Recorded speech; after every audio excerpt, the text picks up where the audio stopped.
Olá, eu sou Jennifer Castellan de Oliveira e este é o podcast Notas sobre Nós, um programa para tratarmos de assuntos da atualidade sob um viés multidisciplinar, onde a arte, o direito, outras linguagens e saberes se entrelaçam. O nosso podcast pode ser acompanhado pelo YouTube. Vai lá, te inscreve, dá o teu like e ativa as notificações para ficar por dentro de todos os nossos episódios. Também pelo Spotify, ok? Acompanha lá. E no nosso episódio de hoje, o assunto Anatomia de uma Queda. Gente, esse filme é intrigante e arrebatador. E a gente chamou para conversar sobre este filme tão especial, nada mais nada menos do que Roger Lerina, que está aqui conosco. Roger, então, é um jornalista que se define jornalista cultural, apresentador, crítico de cinema, repórter, entre tantos outros talentos, né, que desenvolveu ao longo da sua carreira de muito sucesso. E também conosco, Paula Brito, que sabe tudo sobre família e sucessões. Advogada especialista nessa área, tem formações, então, teórica de mediação de conflitos pela Clínica de Psicoterapia e de Mediação. Paula também é autora dos livros Manual da Separação e Manual para Pais Separados. Então, com essa dupla, vamos destrinchar esse filme. Bom, pessoal, eu vou começar com uma brevíssima sinopse, tá? Pra gente situar. Aí a produção pode colocar pra gente o cartaz? Aí, pra quem tá nos ouvindo, nos acompanhando no YouTube, pode ver. Bom, gente, este filme, ele é um suspense dramático francês da diretora e roteirista Justine Triet. Neste filme, um homem é encontrado morto na neve ao lado de fora do chalé. Eles moram num local muito isolado. Mora com a sua esposa e com seu filho. Essa esposa é uma escritora alemã e este filho tem 11 anos e tem uma deficiência visual. Esses são os personagens principais, vamos dizer assim. Acaba acontecendo que essa morte, ela é uma morte suspeita. E aí vai ser feita uma investigação e a viúva, a esposa, vai ser levada a julgamento. Então esse é o contorno inicial. Esse filme foi ganhador da Palma de Ouro como melhor filme em Cannes e está indicado agora a 5 categorias pelo Oscar. Melhor filme, melhor atriz, direção, roteiro, original e montagem. Depois o Roger vai nos destrinchar todos esses itens aqui. E agora eu preciso dizer, advertir, né, gente, que vai ter spoiler. Eu acho que a gente não vai conseguir falar uns 40 minutos do filme. Acho difícil, né? Não dá eu acho que nós vamos ter que dar spoiler. Então, assim, se você não gosta de spoiler, vá ver o filme primeiro e depois assiste o episódio. Se você não se importa, já sai assistindo aqui com a gente, vai ver o filme, volta no episódio e assim vai indo, né? Porque esse filme dá pano pra manga. Então, eu vou começar com o Roger. Muito obrigada pela tua presença aqui. Seja muito bem-vindo. Obrigado, gente. Eu que agradeço o convite para participar aqui do podcast. Legal. E aí, eu queria que tu me desse, assim, uma visão geral do filme. O que mais chamou a atenção nesse filme? E por que ele prende a nossa atenção, na verdade? Ele é realmente um filme de exceção. Há muito tempo eu não via, sob vários aspectos. Um deles, por exemplo, mais notável, talvez, é quanto ao sucesso dele em termos de público, porque ele não é um filme, ele é um filme adulto, né? Como tu disseste, é um drama, um drama meio policial, de tribunal, adulto, como eu disse. Não é um tipo de filme que atraia grandes públicos atualmente, infelizmente, eu diria. E, no entanto, ele tem, além desse sucesso de crítica, falaste das premiações, da Palma de Ouro no Festival de Cannes, indicado a 5 categorias do Oscar, ele tem levado um bom público por onde passa. E aqui em Porto Alegre não é diferente. Eu fui numa sessão num dia de tarde, num cinema de shopping, e a sala estava lotada, literalmente lotada. Eu tive que pegar a primeira fila, inclusive, coisa que eu não costumo sentar nessa primeira fileira, porque todo o restante, né, estava ocupado. E eu vi relatos das outras pessoas assim. Quando eu fui ao cinema, também estava lotado desse jeito. Isso já é uma excepcionalidade nos dias de hoje. Mas o filme em si, ele também é muito rico e muito interessante e, por conta disso, ele certamente está causando essa mobilização e essa empatia do público por conta da inteligência e sensibilidade do roteiro, da trama. Uma história, lembrando aí que entre as 5 categorias que ele está concorrendo, uma delas é de roteiro original, quer dizer, é uma história que não é uma adaptação, não é baseada em um fato verídico, foi criada, por exemplo, e também não é uma adaptação de um livro, de um romance, etc. Não, foi criado por uma dupla de roteiristas, inclusive um dos roteiristas é a diretora, Justine Triet, o outro roteirista é o Arthur Harari, que é marido dela, eles são um casal, eles costumam escrever juntos os roteiros dos filmes que ela roda, que ela filma. E é uma história que parte dessa sinopse que tu disseste, que é um caso policial de investigação que chega às barras do tribunal e aí entra naquela dinâmica do drama de tribunal. A gente está muito acostumado a ver isso, principalmente no cinema hollywoodiano. Mas, diferentemente desse padrão de filme americano, o que prende no Anatomia de uma Queda não é exatamente aquelas viradas da trama surpreendentes, revelações bombásticas que acontecem no meio do caminho, na investigação, ou mesmo diante do júri, né, do tribunal. Não é isso o que é interessante. O que é bacana é mostrar as ambiguidades da vida, em última análise, mas praticamente de todos os aspectos da nossa existência, é mostrado com uma inteligência e sem esse maniqueísmo, sem essa dualidade que também é muito comum no cinema hollywoodiano, americano, e de que, né, as coisas são, né, boas ou ruins, certas ou erradas. A Anatomia de uma Queda trabalha com a zona de sombra, com o borramento entre realidade e ficção, entre versão e fato.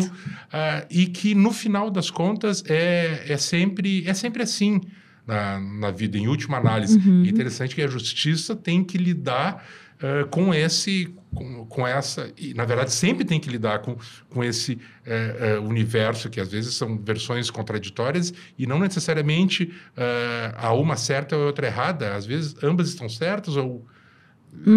Aí podemos discutir o que vem a ser certo. Da ambiguidade que traz, né? E isso que é interessante. São muitas camadas também de relacionamento. A gente pode falar daí... Vamos ir detalhando. Depois. Porque o filme ele é muito rico nesse aspecto que me chamou a atenção. Eu estava dizendo pro Roger aqui nos bastidores, eu já tinha também comentado com a Paula. Com a Paula a gente ficou de tomar um café, não tomou, né, Paula? Então tá aqui o café ao vivo. Sobre o filme. A gente ficou de conversar sobre o filme. E aí, o que me chamou a atenção... Eu saí assim, pessoal, meio muda do filme, assim, que eu fiquei meio impactada. Depois eu não parava mais de falar. E eu disse pro Roger, porque daí eu descobri, mas tem mais esse aspecto, tem mais aquele. E aí tu vai, cada pessoa que tu conversa te acrescenta algo mais sobre o filme. Então ele realmente é muito rico, muito interessante. E dentre tantos, hoje a gente vai tentar destacar alguns aspectos aqui, né? Talvez a gente consiga explorar todos eles. Mas eu queria trazer para a Paula, assim, que quando a gente desenhou esse episódio, não à toa que a gente pensou em trazer... Claro que a gente está aí às vésperas, né, chegando o Oscar, né? Mas também pelo mês de março, que é o mês que a gente comemora o Dia Internacional da Mulher e tal.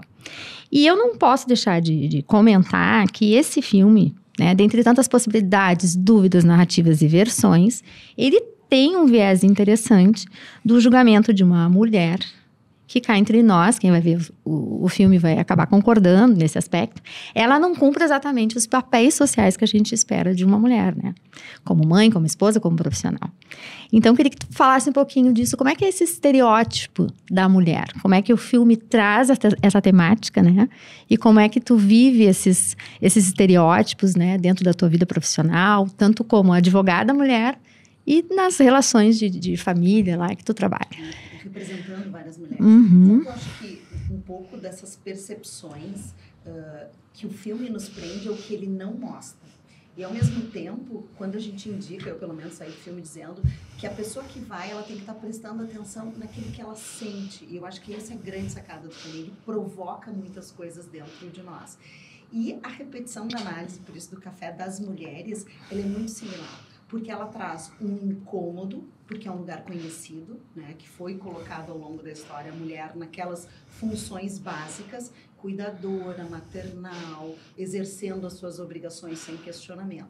Quando a gente tem falado muito nisso, né, do mundo invertido, e aquilo te provoca um incômodo porque... Desacomoda, né? Ela não é aquilo que é esperado. E aí a gente começa a perceber, eu confesso para vocês que eu tive até uma certa crise de ansiedade no filme, porque eu queria o certo e o errado, eu queria entender, eu queria nomear se ela foi ela, se não foi ela, tu passa o tempo inteiro fazendo isso. Só que tu começa a prestar atenção, e eu fui me dando conta nessa questão da mulher, quando eu passei a ter um ódio mortal da acusação, daquele homem... Do promotor. Que pensava e que trazia a questão da sexualidade dela, a questão da maternidade dela, da falta de compromisso com o próprio relacionamento. Aquilo vai trazendo uma questão que, para mim, essa é a grande história, de desconstruir, de inverter, e quando a gente tem aquele presente daquela discussão deles, as coisas são nomeadas, ali elas aparecem, e aí a gente fica numa sensação feliz, numa autoanálise, assim, do quanto a gente tem desse machismo dentro da gente mesmo, porque a gente acaba querendo julgar aquela mulher. Uhum. Durante todo momento me dava o incômodo da maternidade. Uhum. Isso eu fiquei pensando porque, depois vindo para cá pensando em vocês, porque a criança a todo momento é colocada numa sensação de vulnerabilidade. Ela vai cair, ela tá sozinha com o cachorro, a mãe não terminou o julgamento e saiu correndo para abraçar aquela mulher. Uhum. Então, aquela essa criança posição que nos é imposta e que é um acomodar geral. Toda vez que se tira uma peça, se provoca o pensamento. Não, é interessante, as falas, os diálogos são muito precisos, né?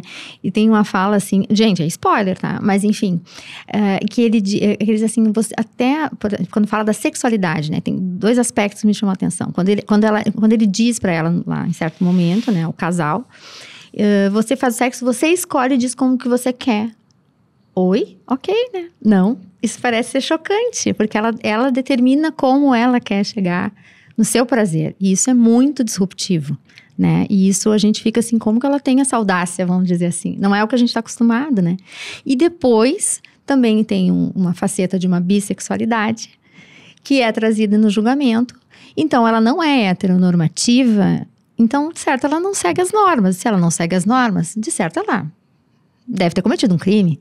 Então, como a gente propensa a cometer um crime. Como a gente faz esses links de julgamento, né, na vida ali, no personagem e na vida. E aí eu queria perguntar assim pro Roger, né, esse mês, então eu falei, a gente tá trazendo esse episódio que fala sobre a questão da mulher também. E depois, o próximo episódio que vai entrar em março é sobre o Manual Prático da Mulher Moderna, né? A peça Patti Secato e outras autoras, com a Catarina Conte e com a Ana Paula Mota, que é professora de Direito. Então, a gente fez assim. E a Catarina, ela traz uma coisa que eu achei muito legal. Que ela diz assim que é muito... porque nós já gravamos o episódio, tá, gente? Então, eu vou dar o spoiler do episódio para vocês assistirem lá. Só spoiler. Só spoiler aqui. Só vamos deixando o gostinho. E aí, a Catarina, ela tem uma fala forte, que ela diz assim, ó, que os personagens femininos sempre foram escritos por homens. As narrativas, as histórias, por homens. Então, é muito importante quando a mulher pode contar a sua história.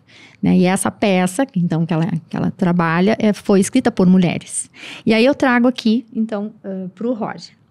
Isso traz uma diferença. Qual a importância do roteiro? Claro, teve a participação do marido. Isso também é interessante, porque eles também estão falando de casal, né? Mas essa questão, como é que é esse roteiro? Por que esse roteiro está indicado ao Oscar?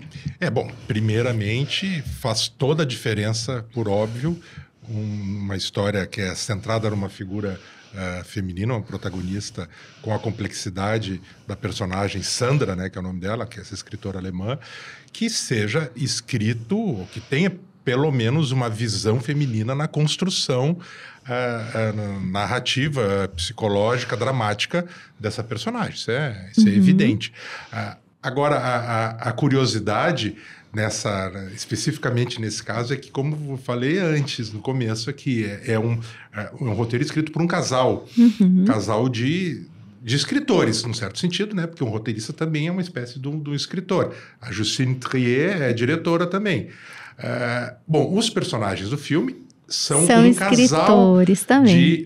de escritores. E aí a gente volta àquilo que a gente está falando também aqui desde o começo. Esse filme, ele é muito tridimensional, multifacetado, e ele não é redutível a... Né? Ela é culpada ou inocente? Ela é boa, ela é mal? Os personagens, eles não são apenas uma das coisas. Às vezes eles são 2 ou 3 dessas coisas que a gente está definindo aqui. E ali me parece que os roteiristas brincam e colocam na trama do relacionamento dos personagens, do casal de escritores. Talvez, a gente não sabe, eu não sei pelo menos, coisas que eles próprios vivenciam. A verossimilhança do roteiro. Isso certamente imprime verdade, verossimilhança. Essas dinâmicas também não é uma novidade. A gente imagina entre casais, independentemente até mesmo do gênero, mas casais que atuam no mesmo nicho, né, profissional, digamos assim. Há, de alguma maneira, uma competição. Ela pode ser colocada explicitamente ou pode ser inconsciente mesmo, subjacente, mas isso existe. Eu acho que o casal dos roteiristas colocam naqueles personagens. E ali nós temos uma assimetria, várias, na verdade. Temos, né, primeiro, a questão, como já foi colocada aqui, de uma mulher que socialmente... via de regra, é inferiorizada, é subalternizada pelas estruturas das sociedades, praticamente todas que a gente conhece, que têm uma matriz essencialmente machista ou patriarcal. Bem, então já é essa primeira assimetria, mas também uma outra assimetria, que digamos a favor dessa personagem Sandra, que ela é uma escritora que alcançou o sucesso comercial e um respaldo intelectual, né, do trabalho dela. E muito provavelmente ela é melhor escritora do que o marido. E aí já se cria uma outra dinâmica. E, de novo, dentro dessa... Remetendo ao começo da tua observação, que nós estamos falando do papel da mulher na sociedade. O filme coloca realmente o tempo inteiro essa personagem como sendo direta ou indiretamente acusada ou pelo menos colocada em suspeição por ser uma mulher bissexual ou emancipada, bem-sucedida. Isso costuma não ser muito bem visto pela sociedade, mas ela tem também, porque ela é uma pessoa, ela é humana, e as pessoas não são apenas boas ou más, como a gente falou, vítimas ou carrascos, vilãs ou heroínas. As pessoas, às vezes, têm um pouco das duas coisas. E ela, fica muito evidente, a personagem, que ela tem um comportamento passivo-agressivo socialmente, especialmente com o marido, que fica muito evidente nos diálogos entre os dois. Ela consegue manipular, às vezes talvez até inconscientemente, até por uma pela questão... dinâmica do casal. Dinâmica do casal e mesmo social. Né, às vezes a mulher, para se colocar socialmente, às vezes ela tem que se impor. E muitas vezes isso pode ferir alguma suscetibilidade, uma percepção, etc. E aí eu concluo só lembrando que tem uma questão que é levantada ali e que realmente causa um estremecimento na própria personagem da Sandra, quando é colocada no tribunal, mais um spoiler, que é uma alegação do marido de que ela teria roubado uma ideia de um romance inconcluso dele e que seria a única coisa, segundo ele próprio,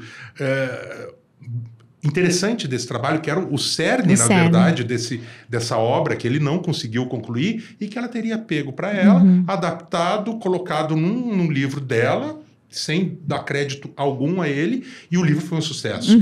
E ela dá uma explicação que não chega a ser totalmente convincente, mas é humana. Não, a ideia, eu falei contigo, achou que eu ia desenvolver melhor, etc., e agora está reclamando. Etc. Então, assim, o filme é muito complexo, e mesmo quando aponta que sim, a mulher, e isso está claro no filme, a mulher é inferiorizada, ela sofre preconceito, etc. E fica muito evidente no julgamento da personagem. O filme não deixa dúvidas quanto a isso. Mas ele coloca, mas gente, as pessoas não são perfeitas. Sim. Mesmo vítimas têm as suas sombras, os seus fantasmas e as suas complexidades questões que podem ser... que podem ser debatidas, questionáveis. Sim. E o que não diminui o eventual julgamento que está sendo feito ali e o papel que ela desempenha. Então, é um filme bem denso, né? A gente fica pensando, eu estava dizendo, é um filme que a gente tem um esforço emocional e cerebral, né? Que dizem assim, a gente tem que pensar muito e mexe muito com as emoções, né? E aí, a gente estava falando dessa questão do relacionamento agora, né? Entrando mais nessa camada. Paula, ali eu achei uma coisa muito interessante a questão da linguagem que eles utilizam simbolicamente, né? Que aí ela é uma alemã, que ele morava em Londres, e ele é um francês, agora eles estão na França, escolheram a língua inglesa, e daqui a um pouco ela está num tribunal e ela precisa fazer a sua defesa em francês, que é a língua que não é. Então, esse jogo da linguagem, isso não é assim dentro de um casamento? Cada um tem a sua língua. E como é que isso funciona, né? Cada um tá falando. É interessante essa ideia dos idiomas ali, porque o grande problema, o que a gente mais acompanha nos relacionamentos é dificuldade de comunicação. É a comunicação. Então, às vezes, nós dois estarmos ouvindo a mesma coisa e interpretando de formas diferentes. E ela é representada através da linguagem, né? A forma como no diálogo dos dois fica perfeito, porque ele narra uma cena, ela interpreta uma coisa e ele interpreta o contrário. Então, nos relacionamentos, a gente percebe que quando tem uma intervenção de um terceiro, seja terapeuta, seja um mediador, né? Seja alguém que venha dar um amparo para a família, esses ruídos, eles acabam sendo solucionados, ou eles vêm para dizer, realmente, vocês falam línguas opostas, né? Tem aquele livro que fala das linguagens do amor, como é que as pessoas se relacionam, o que para elas é importante. Tem uma fala dela que ela diz assim, ninguém te mandou tu fazer isso, tu fez isso porque tu quis. Quando ele diz, não, mas eu fui... A sensação que ele tinha é que ele era cobrado de algo que ninguém fez aquela cobrança. E ela, a todo momento, a fala dela é muito coerente, né? Ela tem uma linguagem mais, talvez até as características do personagem, mais fria, né? Naquela leitura. Até de uma origem alemã, talvez, assim, do estereótipo um pouco diferente do que seria um francês, do que seria um inglês. Tem uma questão de cultura, né? O filme, ele relativiza tudo. Quem somos nós para julgar? Quem diz que aquilo é correto ou não é correto? E quanto o meio interfere? Quando ela diz, eu vim para a terra dele. Né? Ela abdicou de algo e se adaptou a uma realidade que era dele. Então, é todo momento como se a gente tivesse inúmeras lentes em torno do mesmo fato. Só buscando a questão da narrativa feminina, lembra quando a jornalista responde as perguntas, ela está num espaço de fala feminino, e ela, porque todas as perguntas com esse ar de julgamento daquela mulher, diminuindo, porque ela roubou a ideia dele, o mérito do sucesso não seria absolutamente dela. E ela estranha todas as perguntas porque ela está no espaço de fala. Sim, é uma testemunha que participa, que é uma jornalista, né? Não estou entendendo a teoria, não estou entendendo onde é que para mim era só isso. Não, mas ela deu em cima de ti, teve um... Não, ela só falou aquilo. Então, as interpretações, né, mostrando a questão da fala, a gente vê quanto a gente traz um sistema cultural, familiar, né? E são duas pessoas de culturas, de famílias diferentes que resolvem se juntar. De onde é que tiraram essa ideia? Então, é complexo, né? Construir um casamento, um relacionamento, né? O que funciona é complexo e o que não funciona tem explicações, né, que são dessas origens. Isso. O filme é belíssimo nessa ideia de trazer... Aprofunda, né? E isso nos divórcios aparecem lá, quando vocês estão tentando resolver, conciliar esses, como tu disseste, ruídos de comunicação que o filme traz. Línguas diferentes, achei tão sacada, muito inteligente. Em composições, por exemplo, quando a gente repete a fala, dissociando do sentimento. Então, eu tenho muita raiva de ti. Tu não vai mais me ouvir porque a gente tem isso. Entra uma terceira e repete a mesma coisa. E diz, com ele falando eu consigo entender. Então, a comunicação, ela é fundamental. Essas combinações claras, né? Tu vê que eles estão há muito tempo juntos. E quando ela, no vídeo, quando ela vai gravar a relação deles no início, vê que o advogado interrompe várias vezes, ela diz, não entra por aí. Porque isso pode dar margem para a interpretação. Volta para o teu sentimento. Ele propõe para ela, o que me deu uma angústia, voltar para o sentimento do início, o amor, né, no começo, para que ela não se contradissesse.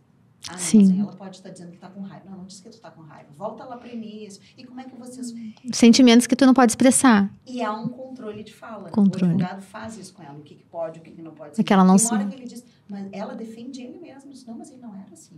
Sim. Ele não pensava dessa forma. Sim. Não, mas é melhor que apareça desse jeito. Sim. Chegar em algum lugar. A versão. Qual é a versão, né? E aí eu queria trazer também para o Roger, que então a gente falou um pouco da questão da dinâmica do roteiro e tal. E aí falando dessa mulher, né? Da Sandra. Porque a Sandra e a atriz também é a Sandra. A personagem é a Sandra e a atriz é a Sandra. Que eu achei, assim, a interpretação dela muito, muito bacana, porque tu não consegue fazer uma leitura clara. E ela sustenta isso até o final. Tu fica dizendo assim, eu vou pegar um trejeito, eu vou pegar alguma coisa que vai dizer, ela é do bem, ela é do mal. A gente quer facilitar, né? É humano. Maniqueísmos, vamos resolver mais fácil. É mais fácil. Assim. E ela segura essa interpretação. O que tu achou desse desempenho dela? O desempenho dessa atriz é incrível. Sandra Hüller, essa atriz alemã, eu já tinha visto, ela fez vários filmes, ela tem uma filmografia bastante extensa, e ela ganhou já melhor atriz no Festival de Cannes com um filme chamado As Faces de Tony Erdmann. Não vi. Que é um filme super bacana. Outra dica aqui, pessoal. Interessante. Ela trabalhou num outro filme chamado Requiem, e ela vem agora aí num outro... Ela está num outro filme indicado exatamente, ao Oscar também, Zona de né? Interesse. É uma história, eu não vi ainda. Esse não chegou aqui para nós, Esse ainda é né? inédito. É uma interessantíssima história que conta a vida do casal. Ela faz a esposa do comandante do campo de concentração de Auschwitz, durante a Segunda Guerra Mundial, na Alemanha nazista, né? Uhum. Bem, Auschwitz não era Alemanha, era Polônia. Bom, mas... E mostra o dia a dia deles absolutamente apartado daquela realidade terrível do campo de concentração. Eles viviam num lugar com a família, com jardim, um lugar super bacana, em festas.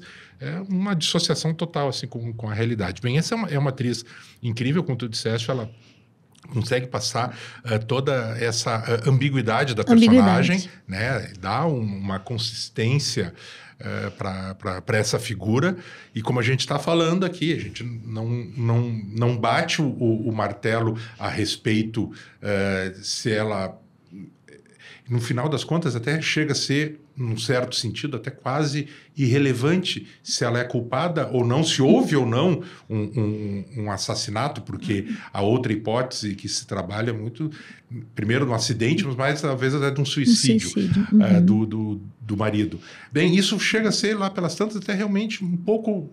pelo menos para mim, irrelevante. Sim, é a chave inicial, mas na verdade se desdobra em outras... É essa construção dramática. E aí, voltando essa questão da fala, da linguagem, é absolutamente central mesmo na construção dramática, na narrativa do filme.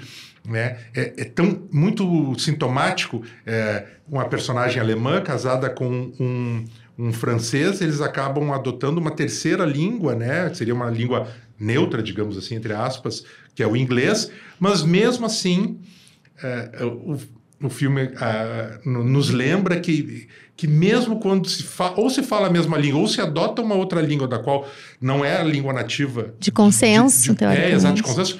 Não necessariamente o que vai ser dito vai ser entendido com a intenção de quem falou, de quem emitiu a ideia, a opinião, a observação. Quem está escutando não necessariamente capta. Há ruídos nessa transmissão. E também fica muito evidente durante todo o processo do julgamento, em que a gente ouve as arguições e perguntas, né, interrogatórios, tanto da defesa quanto da acusação, e das testemunhas que estão falando ali, às vezes há um fato muito objetivo, mas a maneira como é descrita por um ou por outro muda totalmente a intencionalidade e a conclusão que a gente pode vir a tirar, mesmo que seja provisória essa conclusão, porque mais adiante a gente pode mudar, mas simplesmente pelo fato, pela linguagem, pelos sinais, pela maneira como é construída essa narrativa. Inclusive a própria Sandra, né, a personagem, a protagonista, mais ao final do julgamento, portanto ao final do filme, ela, ao justificar uma gravação que o marido fez de uma discussão entre eles, que é muito central para entender o que está acontecendo, ou tentar entender na ou para confundir mais. Ou para confundir mais, na verdade. Ela diz, gente, o que vocês estão ouvindo aqui, ok, está gravado. Não, isso não está gravado? Sim, está gravado. Eu falei, ele falou isso. Mas não é a mesma coisa de estarmos exatamente. Lá. Não, tem um momento, eu não sei exatamente reproduzir o que ela diz. É um fragmento, que eu ia agora entrar nesse aspecto. Isso é descolado de todo um outro universo que antecede e depois consequente a esse momento. E aí a gente pega só esse... E dali quer tirar todas as conclusões. E aí você quer fazer fazer um julgamento peremptório, um julgamento definitivo. E a gente precisa... E aí eu ia trazer aqui essa questão do fragmento, justamente, né? Como a gente julga o todo por fragmentos, né? Isso, assim, dentro do relacionamento, né, Paula? Então, assim, às vezes, fatos que marcaram situações que definem aquele relacionamento, e o relacionamento, às vezes, é muito maior que isso, que é a fala dela, mas que a gente resolve que consegue interpretar um ao outro dentro do casamento a partir de algumas coisas que ficam marcadas. Como quando a gente não consegue, então, resolver essas questões e a gente bota para baixo do tapete, num momento assim, de uma intensidade de uma briga, vem tudo à tona, né? Então, essa questão dos fragmentos, né? O que é a verdade? Cada um tem a sua versão, porque está lendo o outro. Então, fora a questão, é sutil, mas temos a questão da comunicação, mas temos a questão da visão parcial, né? Que a gente está sempre vendo o outro a partir de si e da sua própria história. Esses fragmentos, como é que a gente junta, compõe, ajeita lá num processo de divórcio e separação? Eu gosto muito daquela imagem do uso da lente de aumento. Do quanto tu precisa, às vezes até representando uma das partes, ter essa ideia do contexto mais profundo. Vê que o próprio filme, vocês estão falando, vai me dando insights do filme. Assim. A gente vai assistindo, a gente não tem aquela gravação, a gravação acontece no final. A gente, ao longo, por não ter ela, a gente muda o tempo inteiro de percepção e de opinião. Quando chega o contexto, é o contrário, né? Ele é um fragmento, mas quando ele chega, ele nos traz respostas. Pelo menos assim, ali, se a gente tivesse escutado aquele vídeo, aquela gravação no início, a nossa percepção seria totalmente diferente. O fato de ser guardado para o final é que ela nos traz respostas para isso. Eu acho que os relacionamentos, né, esse aspecto de família, ele é tão importante, as lentes, que dissociam dos julgamentos morais. Às vezes, por exemplo, pega uma traição. Se tu fica fixo somente naquele fato que envolve dor, que envolve a narrativa da vítima, né, de um culpado, tu não consegue entender aquilo como um sintoma, não consegue entender o contexto funcional daquela família. A gente trabalha, né, com genogramas no direito de família para tu entender o histórico da família, de onde tu vem, o pai, a mãe, divórcio, não divórcios, mortes, adoções, tudo aquilo que aconteceu, abusos, né, infâncias comprometidas, tudo isso é necessário para o entendimento maior. E eu acho que quando eles vão nos jogando pedacinhos e que vão nos provocando essa angústia, é o que a gente chega lá no final e vem aquele vídeo, o vídeo me aliviou. Porque eu pude entender naquela fala linear, que eu achava assim, essa mulher ela é muito comprometida. Ela esclarece a posição dela. Não te pareceu assim? Pois é, eu falei assim, ó, pessoal, spoiler, mas só pra gente entender a nossa conversa. O filme vai indo, chega uma hora que aparece uma briga do casal, muito intensa, muito forte, muito densa. E ali, eu ouvi dizer, as pessoas, eu odiei aquela mulher. E outro me disse, eu entendi ela, agora tá me dizendo. Disse assim, eu fiquei mais confuso ainda. Eu já ouvi várias interpretações daquela cena, como a gente se projeta ali também, né? E isso tem a ver com a montagem, esse tempo que entra essa cena na história, que nem a Paula falou, Roger, assim, não mostrar isso lá no início. Isso é roteiro ou é montagem ou não? Explica essas categorias pra gente, assim, que tu é mais entendido. Nesse caso específico, tem muito a ver com a montagem. Com a montagem. Porque a gente parece que nos jogam ali. naquela briga. Exato. E É surpreendente. a gente fica, né, vendo de um ao outro e às vezes não necessariamente a gente está vendo quem está falando, que isso é importante, isso é interessante em montagens mais, digamos, sensíveis ou inteligentes, que muitas vezes quem está escutando é mais interessante nós vermos como público a reação, como recebe um diálogo, ou uma discussão, a outra parte, não necessariamente quem está com a palavra naquele momento. Isso é um jogo de montagem. Isso é um jogo de montagem. Isso está muito claro no filme. Mas todo ele, a montagem é muito interessante, é muito inteligente. Dá ritmo. É muito fluida.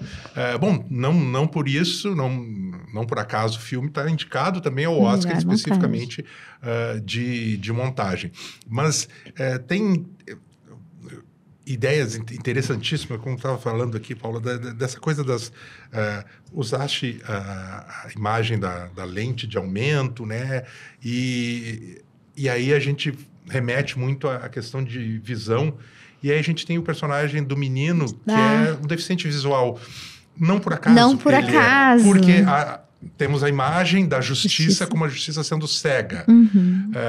E o menino chama-se Daniel. Daniel é um nome hebraico que significa Deus é meu juiz, no sentido de que isso quer dizer, do ponto de vista bíblico, de que é uma figura que não está um pouco a parte do julgamento dos homens, dos humanos, né? Daqui, do terreno. Porque Deus é meu juiz. Ele é quem vai definir. Então, o menino acaba tendo, no final do filme, vamos lá no spoiler, não conta tudo, mas estamos avançando bem. Vamos instigar o pessoal a ver. Ele acaba ocupando um divisor de águas. Um divisor de águas, um fiel da balança. Fiel da balança. Ali. E aí tem... o que eu acho muito interessante, porque o filme, ele acena com alguma coisa, mas ele sempre tem no seu bojo o contrapelo daquilo que ele está afirmando, digamos, num primeiro momento, ou aparentemente está afirmando naquele primeiro momento. Quer dizer, sempre traz o contraditório, digamos assim. Então, se ele traz essa imagem, né, que todos conhecemos, consagrada da justiça como cega, também traz o seu... e seria cega por quê? Porque ele tem que ser imparcial, né? Não pender para nenhum dos lados e analisar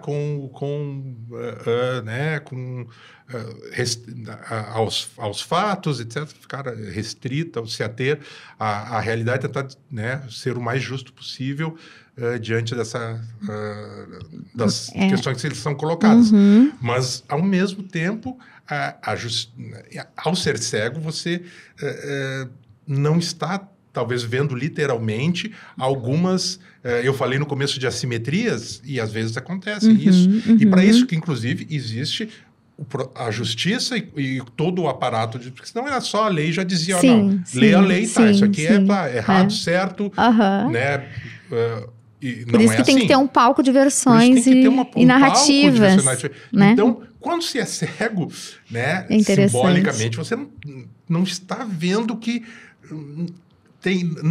muitas vezes não estão duas partes equânimes em questão. Há um lado que...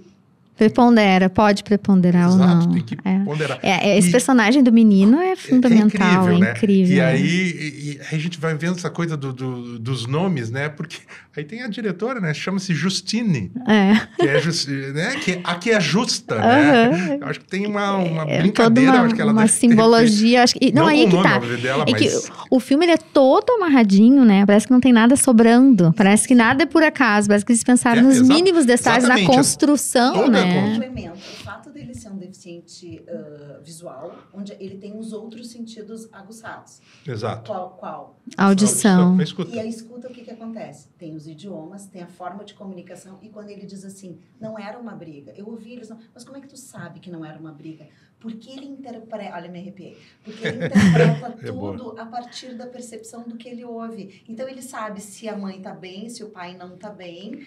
Ele aprendeu a perceber de outra forma. Tem todo esse outro lado. Olha como tudo fica amarradinho. É muito interessante. Ainda pegando esse gancho, né, Paula, tá falando do menino, da audição, tem uma questão muito interessante, muito sutil, como tu bem lembraste, né, Jennifer, que o filme tem detalhes assim, e que às vezes eu até nem entendo direito o que ele quis dizer com isso, mas alguma coisa ele está querendo nos instigar, né, com o que ele está mostrando. No final do filme, ela fala com a mãe, fala com o menino, pela primeira vez durante o filme, para nós que estamos vendo, em francês. Uhum. Ela sempre falava com o menino em inglês, se não me engano. Uhum. E ela fala em francês no final não por acaso. Do filme. Não por acaso. A língua do pai. E a língua dele, menino, porque é um menino que nasceu... Se criou, ele estava criado foi criado ali. Na França. Sim, né? Então, e ele fala francês. O menino é a primeira língua dele. Então, ela fala a língua do menino, também a língua do pai. E só depois, a gente falava em inglês com ele. Uhum, então, é interessante, né? Interessante. Talvez uma tentativa de aproximação, né? De suprir a figura do pai que não está mais. Porque havia uma questão no filme, exato. O pai parecia mais próximo, talvez, do menino do que ela. Aí também era algo que era cobrado dela, como tu falaste já no começo, a figura da materna. Ela não era exatamente aquela mãe... amantíssima, incondicional, não era uma mãe afastada, assim, absolutamente, mas não era esse estereótipo da mãe. Então talvez ali seja um movimento de aproximação, tentar reatar algo que estava que ficou ali. É muito interessante, e essa coisa das versões que a gente estava falando, né? Então a gente projeta isso dentro do relacionamento, mas eu acho a temática é tão oportuna, porque hoje em dia a gente vive essa coisa de pós-verdade, né? No mundo inteiro, o que é verdade? Não interessa o que eu resolvi acreditar, que o que eu quero contar é isso. As narrativas e as versões. Então ela também joga assim isso, vamos dizer assim, na nossa cara, né? Vocês já pensaram sobre isso? Olha só, você sabe resolver esse dilema aqui? São guerra de versões. Então é interessante porque a gente não gosta de julgar, a gente não quer julgar, não quer se ver julgando, mas a gente julga o tempo todo. E a gente faz escolhas de narrativas porque a gente vê a vida a partir da nossa ótica e dos fragmentos. Então, assim, a gente se sente assim, meu Deus, que enredada. Porque ela me pegou de todos os lados. E aí que eu falo, assim, que me impactou, me desacomodou. Porque é muito verossimilhante. Ela vai trazendo tudo isso e ainda nos propõe, e vivam com a dúvida. Porque essa é a real do ser humano, né? A gente tem muito menos respostas do que gostaria. Então, o filme é muito... Eu acho que a fala em francês, no primeiro momento, me pareceu um agradecimento. Porque se a gente for partir da questão objetiva... Eu queria dar tanto spoiler. De determinar se foi ela ou não foi ela, no momento que ela sai e depois ela chega, para mim, assim, ó, graças a ele, exato, eu escapei. E para mim soou como um agradecimento. Mas eu também achei isso. Pode ser uma necessidade minha de botar na caixinha. Ela foi, ele fez, ele teve uma oportunidade e ele fez uma escolha pela mãe. É que o menino, gente, vocês vão ver no desenrolar da trama, ele acaba tendo um papel fundamental no desfecho, né? Que é um desfecho que não resolve para nós, espectadores. Resolve o filme. Vamos terminar o filme. Exato. Mas a gente sai dali com essas perguntas todas, né, na cabeça. E é por isso que agora eu não tinha falado. Primeiro que eu achava que... Né, daí a gente entregava tudo mesmo. Mas eu também tive essa percepção, que era um pedido, valeu, hein? Obrigado. E aí fala, né? E claro, também de aproximação, óbvio, né? Retomar o laço, etc. Mas também, sim, agradecimento. Mas eu quis afastar essa interpretação do agradecimento, porque eu prefiro a ideia de que o final está totalmente aberto. Independentemente da decisão da justiça. O final está totalmente aberto. Sim. Eu não estou totalmente convencido se ela é uma coisa ou outra. Se houve ou não, se houve suicídio, se houve assassinato, se houve um acidente, até lá tu sai com a versão que você quiser. Dorme, acorda, no outro dia pensa diferente. E o filme é mágico pra mim por causa disso. Ele não te propõe conclusões e ele te desafia a viver com a dúvida, né? Então é muito, muito, muito bárbaro. E, bom, eu queria... A gente está chegando no nosso tempo, né? Mas só uma fala breve, Paula, se puder falar dessa questão do filho, né? Numa relação parental ter que falar sobre o relacionamento dos pais. Hoje, na nossa justiça, como é que é a proteção dessa criança quando está envolvida num conflito? Eu acho que o uso do menino teve uma questão poética, né? Que fica nele, a questão da justiça, do não enxergar, a decisão estava na mão dele, o quanto ele precisou trabalhar. Me chamou muita atenção o tanto de sofrimento, né? O quanto ele foi exposto e pouco protegido. Na nossa legislação, a gente tem o ECA, né, o Estatuto da Criança e do Adolescente, o trabalho do Ministério Público, a questão do depoimento pessoal, o quanto é assim, a última saída.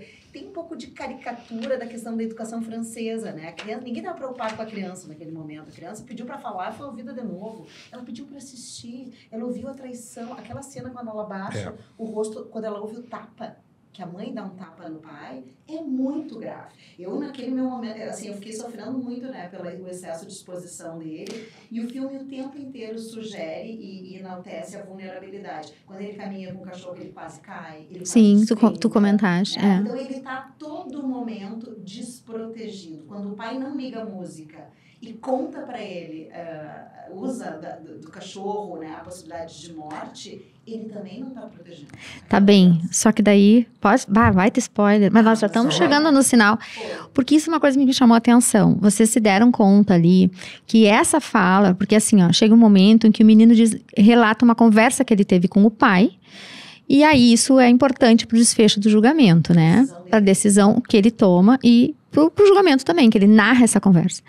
E nessa é a primeira vez que a conversa não sai da boca do pai. É o filho que dubla o pai. Então eu fiquei pensando, ele construiu essa narrativa. Porque as outras narrativas saem da boca dos personagens. Quando o personagem fala, ela fala, o marido fala.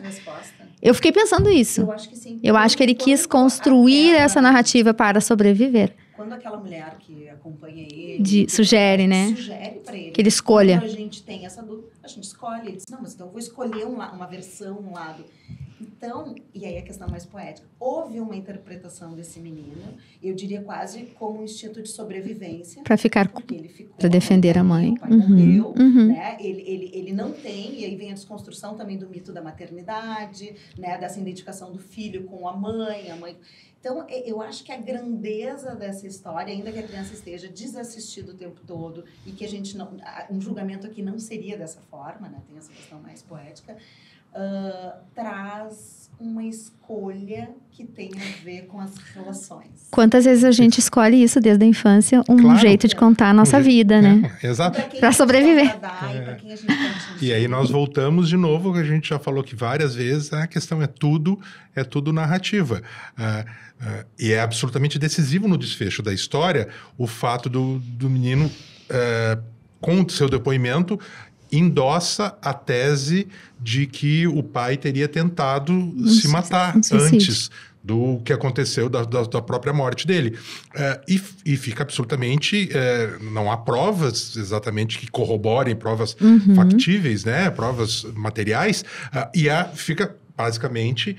escorado no depoimento do menino, como tu bem lembraste, a gente não ouve o pai dizendo as palavras que o menino diz, então ele fala aquilo, e isso, de alguma maneira, aquilo acaba sustentando, então, uma versão que reforça a imagem de que o pai estava muito instável, etc., e que livraria a mãe. Então, na verdade, pode até ser também, de novo, como a Paula lembrou aqui, o menino criou essa narrativa para si próprio se resguardar, mas também para...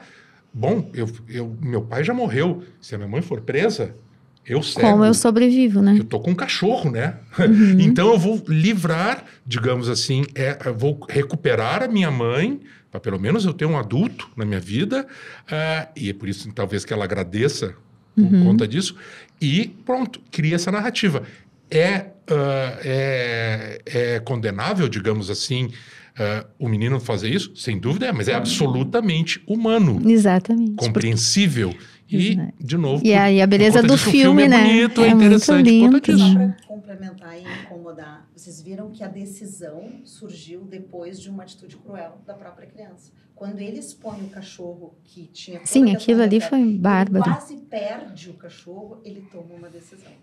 Sim. Ele precisou exercer uma forma que ele estava acostumado, vivendo toda aquela agressão, né?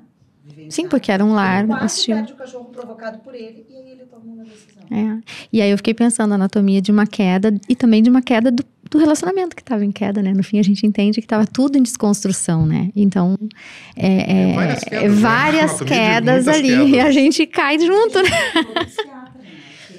Puxa, muito interessante aquilo ali. E aí tem, né, rapidamente, já que você falou do advogado, do psiquiatra, a questão dos detalhes, né, como é bem construído esse roteiro. Se vocês lembrarem, todos os personagens depoentes femininas depõem, o seu depoimento acaba favorecendo a mulher, a Sandra, enquanto que todos os depoimentos de testemunhas homens acabam favorecendo sempre e vitimizando o marido morto, como se ele tivesse sido realmente assassinado. O único que destoa disso tudo é o menino, mas ele também é uma outra categoria de figura. De filho, de criança, mas então né? tem é muito interessante como os blocos, né? De versões, como é que vem, assim. E agora tu estava falando, Roger, só pra gente... Eu fiquei pensando, né? Que se aquela cena da briga fosse ao contrário, talvez não impactasse nada, né? Se fosse o homem que estivesse falando pra ela... Se fossem os papéis invertidos, o que chamaria? Nada. Então, assim, aquilo foi muito interessante. E talvez para nossa sociedade, a gente... Até temos aqui um capítulo do episódio que nós tratamos sobre suicídio. E a psicóloga que veio conversar, ela disse que para o homem é muito difícil admitir questão de fragilidade. Então, assim, é difícil aceitar a narrativa de um suicídio de um homem. É mais fácil aceitar o assassinato de uma mulher agressiva, passiva-agressiva, que não se espelha. Sim. Então, também tem isso. É interessante, tudo isso é trazido, assim, né? Então, assim, nós vamos ter que aceitar que ele se matou. Sabe? Não cola. Essa mulher é meio estranha. Eu acho que fica mais interessante se ela matou ele, né? Porque ela foge totalmente de tudo que é padrão. Então, assim, tu fica... Só que tu não se convence de nada no final. Tu pode até escolher uma, como o filho fez. Mas, na real, o filme não te desvenda. Para além de uma solução formal que o tribunal sai. Né? Os dilemas ficam dentro da gente. Achei maravilhoso. Então, e aí ela só para e aí, né, só para lembrar dessa figura muito interessante que é o advogado dela, um advogado amigo da família, mas que teve com um relacionamento com ela. E que desconstrói ela também. Exato, descontrole. Mas ela também tem uma ascendência por conta disso, afetiva porque fica evidente desde a primeira aparição do personagem, do advogado, que ele tem um afeto por ela. Tem um crush com ela. Sim, ainda.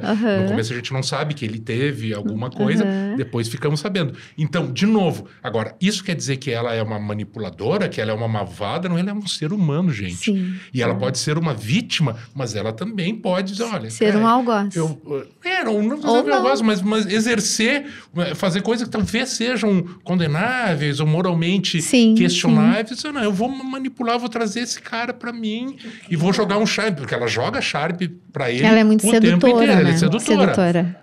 Então, essa coisa passiva-agressiva novamente. Também é pra objetificar ela.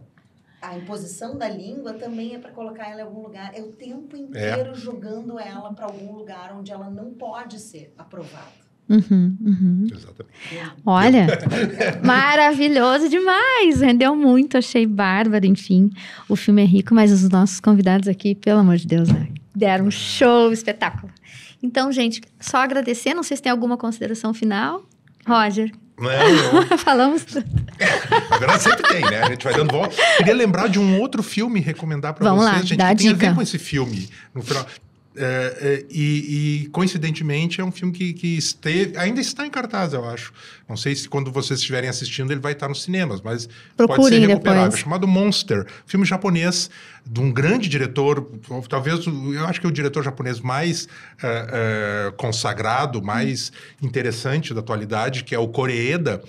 Pois bem, ele ganhou vários prêmios, inclusive no Festival de Cannes, Palma de Ouro.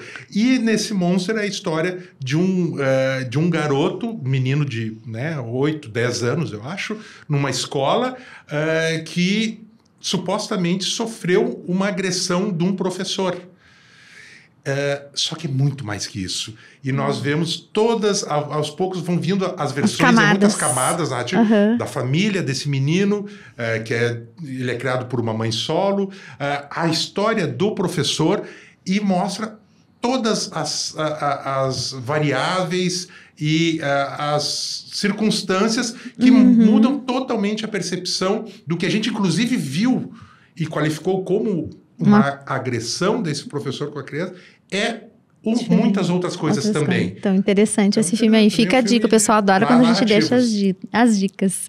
E Paula, ok? Não, senão eu começo a falar. Então tá bom, gente. Então esse foi o nosso episódio de hoje, A Anatomia de uma Queda. Vá conferir o filme e venha aqui e deixe seus comentários depois para nós. O que você entendeu desse filme, o que você gostou mais, quais foram as partes mais intrigantes que a gente quer saber. Tá bem? E fique conosco para o próximo episódio de Notas sobre Nós.